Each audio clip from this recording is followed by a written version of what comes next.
আচ্ছা, সুদ সুদ করার প্রথম টাইপের ম্যাথ সেটা বলা আছে কি, আমরা মনে রাখবো আই ইকুয়াল টু মানে ইন্টারেস্ট, মানে সুদ ইকুয়াল টু বাকিগুলো হবে, বাকিগুলো ঠিক আছে। সুদ ইকুয়াল টু আই ইকুয়াল, মনে রাখতে হবে আই ইকুয়াল টু, তাহলে হচ্ছে পি এন আর, ওকে। আর মানে পার্সেন্টেজ 100% মনে রাখতে হবে, শুধু আই সুদটা শুধু বাম সাইডে, বাকিগুলো ডান সাইডে লিখতে হবে। তা বার্ষিক শতকরা 10 টাকা হারে, তাহলে বার্ষিক শতকরা 10 টাকা হার সরল সুদে, ঠিক আছে, সরল সুদে 75 টাকার 3 বছরের সুদ কত? 3 বছরের সুদ কত বলা আছে এখানে। বার্ষিক 10 টাকা হারে, তার মানে হার বলা আছে এখানে, হার মানে এইচ। সুদ সুদ কত, আয়ের মান চাইছে ডাইরেক্ট, তাহলে হচ্ছে কী হবে, আয়ের মান ডাইরেক্ট চাইছে, তাহলে কী হবে, তাহলে 10 গুণন 4500, যেহেতু কী বলা আছে সুদে, ঠিক আছে, সরল সুদে এত টাকা মানে প্রিন্সিপাল এটা, তাহলে হচ্ছে 4500 গুণন হচ্ছে কত বছর, 3 বছরের। 3 বছরের বলা আছে, কিন্তু যদি ওইভাবে থাকতো তাহলে ওইভাবে দিতাম 3 বছরের। আর তাহলে হচ্ছে হার কত, শতকরা হার, তার মানে 100, তাহলে 100 কাটা, ঠিক আছে। তাহলে হচ্ছে 3 শূন্য শূন্য, 3 5 15 5, হাতে থাকে 1, 3 4 12, 1 13, 1350 টাকা, এই যে শেষ, ঠিক আছে। আচ্ছা, এটা বলা আছে বার্ষিক শতকরা বার্ষিক 5 টাকা হারে সুদে 2 বছর 4 মাসে, তার মানে কি 2 বছর 4 মাস, তার মানে এই পুরোটাকে আমাদের কিসে আনতে হবে, বছরে আনতে হবে। ওই জন্য দেখো 4.4, দেখো 4কে 12 দিয়ে ভাগ করলে এইটা হচ্ছে, তার মানে এই যে এই যে, ঠিক আছে। 2 বছর 4 মাস, তো 2 বছর ইন্টু 4 মাস, তবে 4কে 12 দিয়ে ভাগ দিয়ে ওটাকে বছরে আনতে হবে। ওই জন্য দেখো এই দেখো 7/3, এটা বছর হয়ে গেল। তাহলে সিম্পলি আগের মতো ম্যাথ করতে হবে। এবং এটা হচ্ছে টাইপ 2।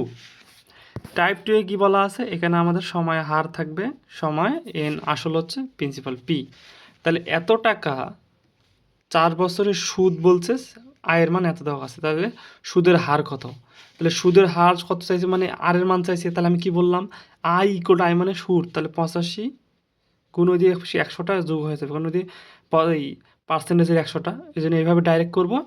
নিচে দেবো কত, কত টাকার, 425 টাকার, কত বছরের, বছর চাইছে, তাহলে 4 বছরের, এই হার চাইছে, তাহলে বছরের, কত বছর, 4 বছর, 4।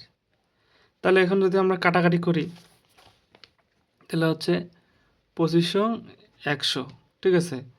এখানে তাহলে 4 25 100, 4 4 8 9 2500 425, তাহলে 9 দিয়ে এটাকে কাটলে তাহলে হচ্ছে কত হয়, 17 হয়, হ্যাঁ।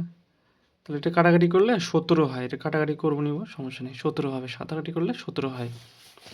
পরবর্তীতে ইম্পর্টেন্ট ম্যাথ, 450 টাকায় বার্ষিক এত টাকা সুদে, কত বছরের, মানে ইয়ার চাইছে, সুদে আসলে 558 টাকা হবে, সুদে আসলে, তখন সুদ এবং আসল একসঙ্গে আছে, তাহলে আমাদের সুদ তো নাই, তাহলে আসলটা আছে, প্রিন্সিপালটা আছে, এই প্রিন্সিপালের সাথে যদি আমরা এই সুদ আসলটা বিয়োগ দিই, তাহলে আমরা কী পাবো, সুদ পাবো। তাহলে সুদটা দিয়ে করবো, তাহলে সুদ যদি পাই আমি কত, দেখো এই দেখো এটা করছে, তাহলে এইভাবে এভাবে, তাহলে হচ্ছে কত, 108 টাকা।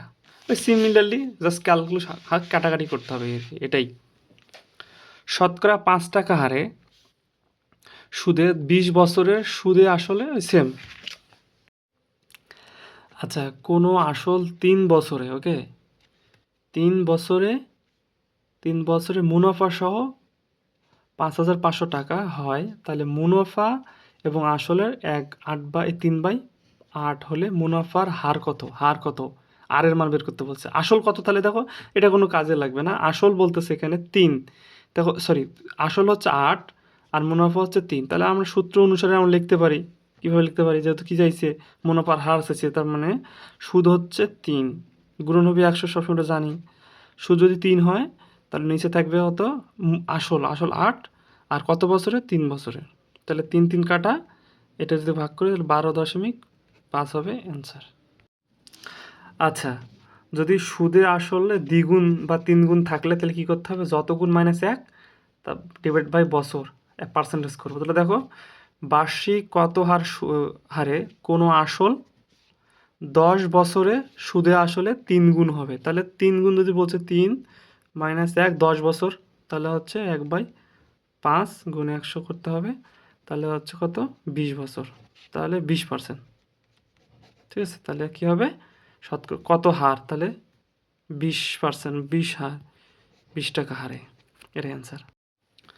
আচ্ছা, যত তত যদি থাকে, যত তত থাকলে কী হবে, বার্ষিক 8% সুদে, তাহলে হচ্ছে কি 1200 টাকার, মানে এটা পি এর মান, আর 5 বছর এটা হচ্ছে এন এর মান, মানে বছর। যত সুদ হয় তার মানে আই ইকুয়াল টু সমান হবে, আই যত সুদ হয় এই পাশের আই এই পাশের আই সমান করে ম্যাথটা করতে হবে। এই যে ওই পাশে যা যা দেওয়া আছে এদের ম্যাথটা করতে হবে এখানে, এতে অ্যান্সার করলে সিম্পলি। আচ্ছা, দুটি ভিন্ন ভিন্ন সময় সুদ আসল দেওয়া থাকলে, খুব ইম্পর্টেন্ট ম্যাথ, দেখো কোনো আসল 3 বছরের সুদে আসলে এত টাকা আছে, সুদে আসলে 3 বছরের সুদে আসলে, তার মানে 3 বছরে সুদে এবং আসলে, এবং 5 বছরের সুদে এবং আসলে 600 টাকা হয়, তাহলে আসল কত তাহলে, ঠিক আছে, এবং মুনাফার হার বের করো।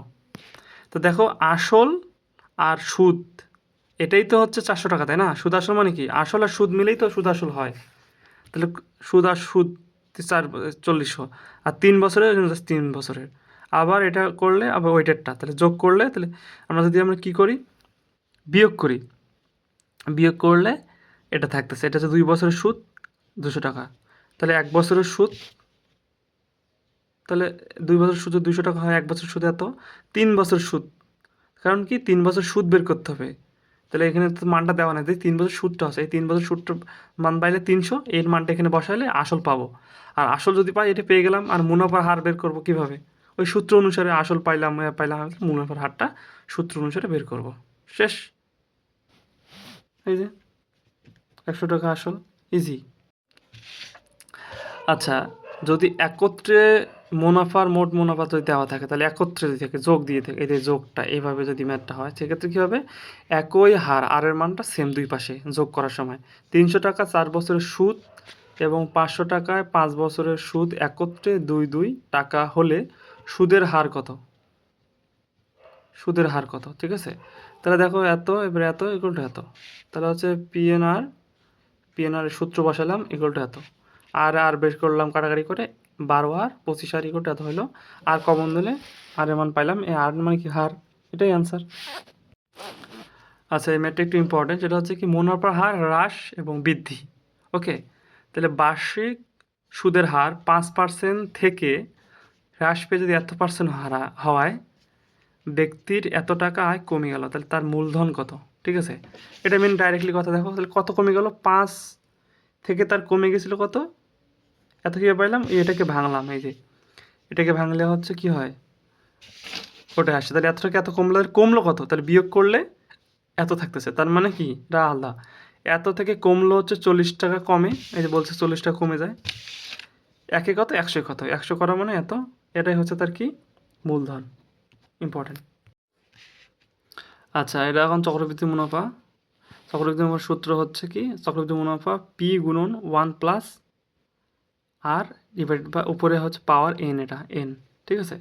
আর এর মানে রাখতে হবে অর্ধবার্ষিক বা ষান্মাসিক হলে 2 হয়, এটা সাধারণত জানি, আর ত্রৈমাসিক হলে 3 হয়। কী করতে হবে, অর্ধবার্ষিক বা ষান্মাসিক থাকলে মনে রাখতে হবে হারকে 2 দ্বারা ভাগ আর সময়কে 2 দ্বারা গুণ, ত্রৈমাসিক হলে হারকে 3 দ্বারা ভাগ, সময়কে 3 দ্বারা গুণ, ঠিক আছে। আচ্ছা, খুবই মনে রাখতে হবে যে বার্ষিক 10% হারে 1000 টাকার 2 বছরের সরল এবং চক্রবৃদ্ধি মুনাফার পার্থক্য কত, সরল সুদ এবং মুনাফা, সরল সুদ তো ইজিলি বের করতে পারবো, 200 টাকা পেয়ে গেলাম সরল সুদ দিয়ে, আই ইকুয়াল টু পিএনআর সূত্র দিয়ে। আর বলছে কি চক্রবৃদ্ধি মুনাফার হার 2 বছরে 10% না থাকলে কি হয়, যে সূত্র অনুসারে 21% হবে, এর 21 কি আসল, ঠিক আছে, দেখে করি, আসল কত, এটা গুণ হচ্ছে 21 হয়, নিচে 100 কাটা, তাহলে কত হয় 10, তাহলে এইটা আর এটার মধ্যে পার্থক্য কত, 110, তাহলে 110 টাকা, এটার হচ্ছে ও হচ্ছে কি 110, আর ওটা হচ্ছে 200 বেরিয়েছিল, তাহলে 10 টাকা, পার্থক্য হবে 10 টাকা। দেখো এটা হচ্ছে 4% সুদে কত টাকা সুদে, কত টাকায়, মানে কার মান চাইছে, মূলধন পি চাইছে, 2 বছর সরল সুদ এবং চক্রবৃদ্ধি সুদের পার্থক্য 1 হবে, তার মানে কি এই সরল সুদ মাইনাস চক্রবৃদ্ধি সুদ, এটা বিয়োগ করলে 1 হয়, তাহলে সরল সূত্রটা আমরা বের করবো সূত্র অনুসারে, যেহেতু কিসের মান দেওয়া নেই, মূলধনটা দেওয়া নেই, এটা চাইছে, মূলধনটা তো দেওয়া নেই, এটা চাইছে, এটাকে এক্স ধরছিলাম আমরা এখানে এই সূত্র ম্যাথে এক্স ধরছি। তাহলে সূত্র অনুসারে আই ইকুয়াল টু এটা মাইনাস আর একটা চক্রবৃদ্ধি, এটা আর সরল সুদের আই আর চক্রবৃদ্ধির সুদের পার্থক্যই হচ্ছে কত, কি বলছে, এই যে 1 টাকা হবে, তাহলে এত হবে, তাহলে এটা পাইলাম। তাহলে চক্রবৃদ্ধির পার্থক্য আমরা করবো এখন, তাহলে সরল সুদ চক্রবৃদ্ধি, তাহলে চক্রবৃদ্ধি মুনাফাটা বের করবো, এসব বাদ। চক্রবৃদ্ধি মুনাফা আমার টেকনিক আছে কি 4% বলছে না, আর তাহলে 2 বছর হয়, তাহলে কী হবে 4×4 = 16, 4×2 = 8, 8.16 হবে এখানে, ঠিক আছে। 8×2 = 16, তাহলে মুনাফাটা তো দেওয়া নেই এক্স, নিচে হচ্ছে 100, এটাই তো পাবো তাই না। তাহলে কী হবে 2x 25 মাইনাস 8 ধরলাম এখানে এক্স 100, এই পার্থক্য 1, তাই না। এটা কাটাকাটি করলে, সমাধান করলে আর হচ্ছে এটা চলে আসবে, এটা ডাইরেক্ট, এটা তো আমরা সূত্র জানি, ঠিক আছে। আর সূত্রটা আমি বলেই দিই যে কীভাবে করতেছি ম্যাথগুলো। সূত্রর খেলা হচ্ছে কি, এই যে 2 বছর হলে এটা দ্বিগুণ আর এটা হচ্ছে পাওয়ার হবে 12% হার, তাহলে 2 বছরের জন্য কী হলাম 12×2 = 24, আর 12 কত হয় 144, হয় জন্য 1 সামনে আনবো, তাহলে হচ্ছে কি 25 হয়ে গেল। 10% কি 10×10 কত হয় 10×20, আর 10×10 100, তাহলে দুটোর সামনে সাইডে রাখবো আর একটা সামনে আসলে 21 হয়ে গেল, খুবই ইম্পর্টেন্ট। আর 3 বছরেরটা যেটা মনে রাখবো সেটা, এটা মনে রাখবো ওখানে, ঠিক আছে, সেটা আলাদাভাবে মনে রাখবো যেটা আসে।